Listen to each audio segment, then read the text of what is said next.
हाय, ये case study का पहला वीडियो है और इस वीडियो में हम बात करेंगे वीज़ा रिजेक्शन के बारे में। मेरे एक व्यूअर हैं जिनका हाल ही में यानी कि 9 अगस्त 2022 को मुंबई में वीज़ा रिजेक्ट हुआ है।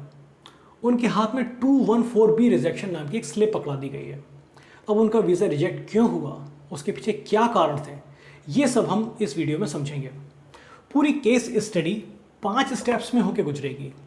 पहले स्टेप में हम उन कैंडिडेट की प्रोफाइल के बारे में जानेंगे कि उनकी प्रोफाइल कैसी थी, क्या वो अमेरिका जाने के लिए सूटेबल थे या नहीं थे। सेकंड स्टेप में हम ये जानेंगे कि वो जिस यूनिवर्सिटी का I-20 लेके वीज़ा इंटरव्यू के लिए पहुंचे थे, क्या वो यूनिवर्सिटी इतनी वैल्यू रखती थी या नहीं रखती थी। तीसरे स्टेप में हम ये जानेंगे कि वीज़ा इंटरव्यू के दौरान उनसे किस तरीके के सवाल जवाब किए गए। चौथे स्टेप में हम ये जानेंगे कि उनसे कौन कौन सी गलतियां हुई वीज़ा इंटरव्यू के दौरान जो उनसे नहीं होनी चाहिए थी। और पांचवें स्टेप में हम ओवरऑल इसका एनालिसिस करेंगे कि कौन कौन से इंप्रूवमेंट वो अपने अंदर कर सकते थे जिससे उनके वीज़ा रिजेक्शन के चांसेस काफ़ी कम हो जाते या फिर उनका वीज़ा अप्रूव्ड हो सकता था। तो सबसे पहले हम फर्स्ट स्टेप की ओर जाएंगे, प्रोफाइल इवैल्यूएशन। मैंने आपसे इसके पहले भी वीडियो में कहा था कि मैं जब भी किसी का केस स्टडी करूंगा तो उनकी पहचान हमेशा गुप्त रखूंगा, आपकी पहचान जाहिर नहीं की जाएगी। तो इनका नाम और चेहरा छुपाते हुए मैं इनकी प्रोफाइल सबसे पहले आपसे शेयर करता हूँ। ये जो मेरे व्यूअर हैं ये 26 साल के हैं, पंजाब से हैं। 10th में इनके 72% थे, 12th में 67% थे, साइंस इन्होंने लिया था। उसके बाद इन्होंने जो ग्रेजुएशन करी है वो BA किया है 59% से। GRE और GMAT इन्होंने क्वालिफाई नहीं किया है।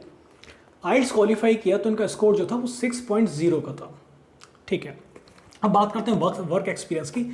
तो वर्क एक्सपीरियंस इन्हें 4 साल का है, लेकिन ग्रेजुएशन के बाद नहीं, 12th के बाद।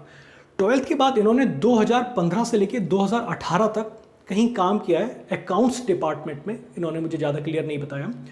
और उसके बाद 2018 से 2021 तक उन्होंने BA किया। अभी अमेरिका क्यों जा रहे थे उसके बारे में जानते हैं। ये अमेरिका जा रहे थे पब्लिक एडमिनिस्ट्रेशन की पढ़ाई करने के लिए, यानी पब्लिक एडमिनिस्ट्रेशन में मास्टर डिग्री करने के लिए अमेरिका जा रहे थे। तो ये है इनकी प्रोफाइल। अब सेकंड स्टेप पे अपन बात करेंगे, वो है यूनिवर्सिटी के बारे में कि ये किस यूनिवर्सिटी का I-20 लेके अमेरिका जा रहे थे। अब यहाँ से आप ध्यान दीजिएगा, इन्होंने जिस यूनिवर्सिटी में एडमिशन लिया था उस यूनिवर्सिटी का नाम है Salem university LLC। I think this is Salem ही प्रोनाउंस होगा इसका। सलेम यूनिवर्सिटी LLC नाम की किसी एक यूनिवर्सिटी में एडमिशन लेके जा रहे थे और ये एक प्राइवेट फॉर प्रॉफिट यूनिवर्सिटी है। ये प्राइवेट फॉर प्रॉफिट यूनिवर्सिटी है और इसमें जो नंबर ऑफ स्टूडेंट्स एनरोल्ड हैं वो हैं सिर्फ 835। इस यूनिवर्सिटी में सिर्फ 835 स्टूडेंट्स एनरोल्ड हैं और इस यूनिवर्सिटी का I-20 लेके जा रहे थे। और उससे भी बड़ी बात यह है कि इसमें भी 500 स्टूडेंट्स वो थे जो ऑनलाइन पढ़ाई कर रहे हैं, यानी तकरीबन सिर्फ 200 से 300 स्टूडेंट्स ही ऐसे हैं जो कि ऑन कैंपस आके पढ़ाई कर रहे हैं। तो इस पॉइंट को आप समझने की कोशिश करिएगा कि यहाँ पे कुछ आपको लग रहा है कि ये चीज़ एक वीक पॉइंट हो सकता है। ठीक है, अपन नेक्स्ट स्टेप पे आगे चलते हैं। ये यूनिवर्सिटी की प्रोफाइल थी। अब वो पहुँचे वीज़ा इंटरव्यू के लिए। वीज़ा इंटरव्यू की जो शुरुआत होती है आमतौर पे बहुत ही बेसिक क्वेश्चन से होती है, वही क्वेश्चंस जिसके सभी के जवाब आपके I-20 में लिखे होते हैं। पहला सवाल, आपका नाम क्या है? जवाब दिया। किस यूनिवर्सिटी में जा रहे हैं पढ़ाई के लिए? उसका जवाब दिया। किस कोर्स में दाखिला ले रहे हैं? उसका जवाब दिया। इसके बाद वो कोर्स कितने ड्यूरेशन का है? उसका जवाब दिया। अगला सवाल फिर पूछा जाता है कि आपके लिए पैसे कौन दे रहा है, यानी आपकी फ़ीस के लिए कौन पैसे दे रहा है, स्पॉन्सर कौन है आपका। तो इस दौरान आपको अपने डॉक्यूमेंट पेश करने पड़ते हैं। आमतौर पे बैंक का लेटर होता है, अगर आपकी फैमिली इनकम है तो आप बैंक का लेटर सबमिट करते हैं, या कोई आपका स्पॉन्सर होता है तो आप स्पॉन्सर उसके बारे में शो करते हैं। इस पॉइंट पर उन्होंने बताया कि इस यूनिवर्सिटी की जो ट्यूशन कॉस्ट थी, यानी कि I-20 था, I-20 कॉस्ट इसकी 26,300 और इस I-20 में उन्हें $7,500 की स्कॉलरशिप भी दिख रही थी। अब सलेम यूनिवर्सिटी LLC 26,300 उसकी I-20 की कॉस्ट है और $7,500 स्कॉलरशिप। अब सबसे बड़ा सवाल ये उठता है कि इस यूनिवर्सिटी में स्कॉलरशिप और इस प्रोफाइल को स्कॉलरशिप, ये दोनों चीज़ें हैं क्या?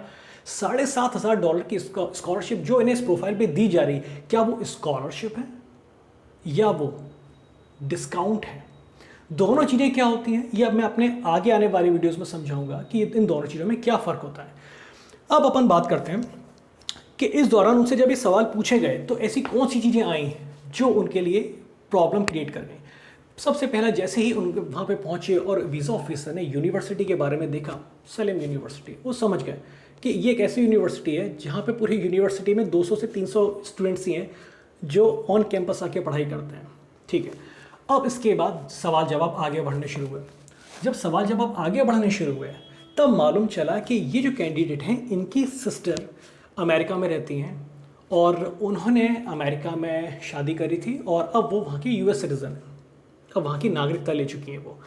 अब वहाँ की नागरिकता लेने के बाद ये इंटरव्यू देने पहुंचे इस यूनिवर्सिटी में एडमिशन लेके। अब आप जो भी मैं बताता चला जा रहा हूँ, अब एक वीज़ा ऑफिसर की नज़र से देखिएगा, हालांकि उनकी नज़र किस लेवल की होती है हम नहीं जानते, वो क्या क्या चीज़ें देखते हैं हमें नहीं मालूम है, लेकिन फिर भी एक सामान्य तरीके से देखने की कोशिश करिए कि क्या ये स्टूडेंट आपको वीज़ा ऑफिसर के सवालों का सभी जवाब देते हुए आपको सही तरीके से मालूम होंगे या नहीं। अब वो क्या जवाब देने वाला है। उन्होंने बताया कि मेरी सिस्टर है, अमेरिका में है और वो वहाँ की यूएस सिटीज़न है। ओके, एक इन्फॉर्मेशन निकल के आई। दूसरी बात, जब उन्हें मालूम चली कि इनके जो पेरेंट्स हैं उनका भी 20 दिन के अंदर अंदर ही वीज़ा इंटरव्यू था, क्योंकि वो भी अमेरिका जाने वाले थे। अब जब ये सभी चीज़ें जब परत दर परत खुलनी शुरू हुई तब वीज़ा ऑफिसर को एक चीज़ तो समझ में आ गई। इनकी प्रोफाइल से ये मालूम चला कि ये बहुत सीरियसली पढ़ाई करने के शायद जाने के मूड में नहीं है, क्योंकि जिस यूनिवर्सिटी में एडमिशन ले रहे हैं ये सिर्फ इतना दिखाता है कि आप कैसे तो भी करके सिर्फ अमेरिका में एंट्री करना चाह रहे हैं, क्योंकि आपने दोबारा ट्राई भी नहीं किया, आपके पास कोई वर्क एक्सपीरियंस भी नहीं है और आपके जो भी पूरा सिनेरियो आपको दिख रहा है उससे ये लग रहा है कि आप बस किसी भी तरीके करके अमेरिका में एंट्री करने का मन बना रहे हैं। तो प्रॉब्लम यहाँ शुरू होती है कि जब वीज़ा ऑफिसर को ये एहसास होना शुरू हो जाता है कि एक्चुअली आप जेन्युइन तरीके से अमेरिका में पढ़ाई करने नहीं जाना चाह रहे, आप सिर्फ F1 स्टूडेंट वीज़ा का इस्तेमाल सिर्फ अमेरिका में एंट्री करने के लिए कर रहे हैं। और ये काम आमतौर पे आपकी यूनिवर्सिटी है बहुत स्पष्ट कर देती है। सलेम यूनिवर्सिटी, आप ऐसी यूनिवर्सिटी में एडमिशन लेंगे तो सबसे पहला हिंट यही चला गया कि आप गंभीरता से अमेरिका जाने के मूड में नहीं हैं।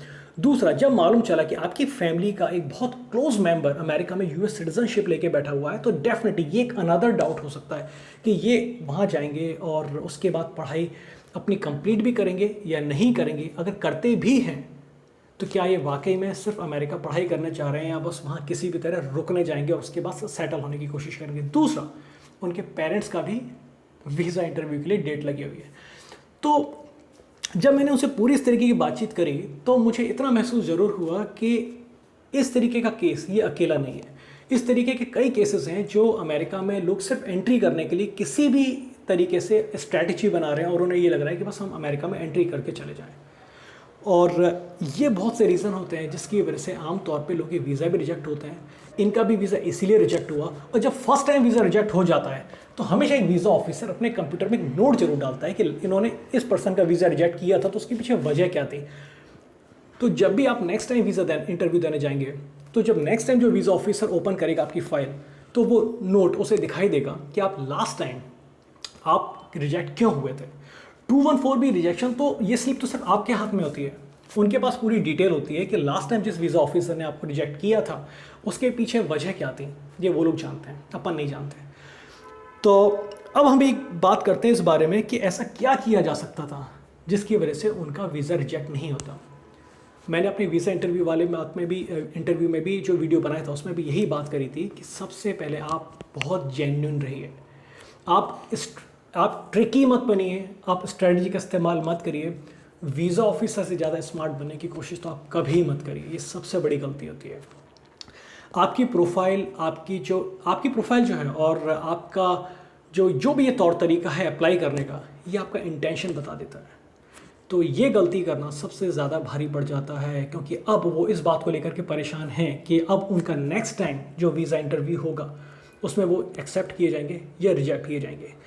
ये मेरे एक ऐसे व्यूअर हैं जिन्होंने मुझे एक ऐसी भी बात बताई है जो इनके संग एक बहुत बुरा अनुभव देके गई है वीज़ा इंटरव्यू के दौरान।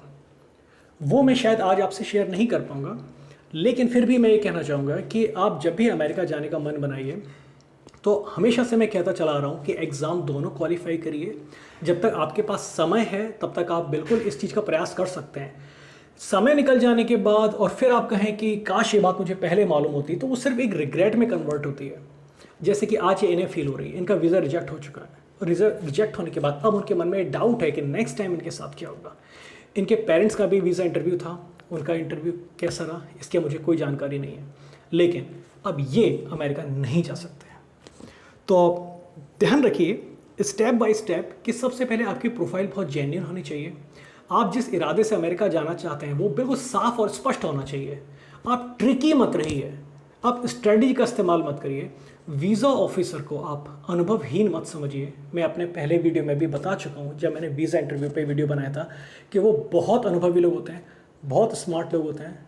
आप उनकी नज़रों से बच नहीं सकते। आप ये मत सोचिए कि आप बच के निकल जाएंगे, आप ट्रिकी होकर निकल जाएंगे। इसलिए बहुत स्पष्ट रखिए, डॉक्यूमेंट सारे जेन्युइन रखिए। कभी भी फेक डॉक्यूमेंट सबमिट करने की कोशिश मत करिए। वो यूएस एम्बेसी में आप जा रहे हैं, अमेरिकी वीज़ा ऑफिसर से बात कर रहे हैं, आसान चीज़ें नहीं है। एक बार भी आप पे डेबिटरी मार्क लग गया, एक बार भी ऐसा साबित हो गया कि आपने गलत काम करने की कोशिश करी है, तो आप बहुत बड़ी प्रॉब्लम में भी फंस सकते हैं। कई बार सिर्फ वीज़ा रिजेक्ट नहीं होता है कि आप सोचें कि सिर्फ मेरा वीज़ा ही तो रिजेक्ट हुआ है। कई बार बहुत गंभीर परिणाम भी आपको भुगतने पड़ सकते हैं। इसके लिए तैयार रहिएगा। तो ध्यान रखिए, ये मेरे कैंडिडेट हैं जिनके लिए मैं सिर्फ ये कहना चाहूँगा, उनका वीज़ा रिजेक्ट सिर्फ इसलिए हुआ है क्योंकि वाकई में वो सिर्फ पढ़ाई करने अमेरिका नहीं जा रहे थे। उनके मन में ये था कि वो सिर्फ अमेरिका में एंट्री करें, मास्टर डिग्री चलती रहेगी, इट्स ओके। लेकिन अगर इस चीज़ के लिए वो गंभीर होते हैं तो थोड़ी यूनिवर्सिटी सोच समझ के सिलेक्ट करते हैं कि इस यूनिवर्सिटी में एडमिशन नहीं लेना है, और थोड़ी अच्छी यूनिवर्सिटी का चयन करते हैं।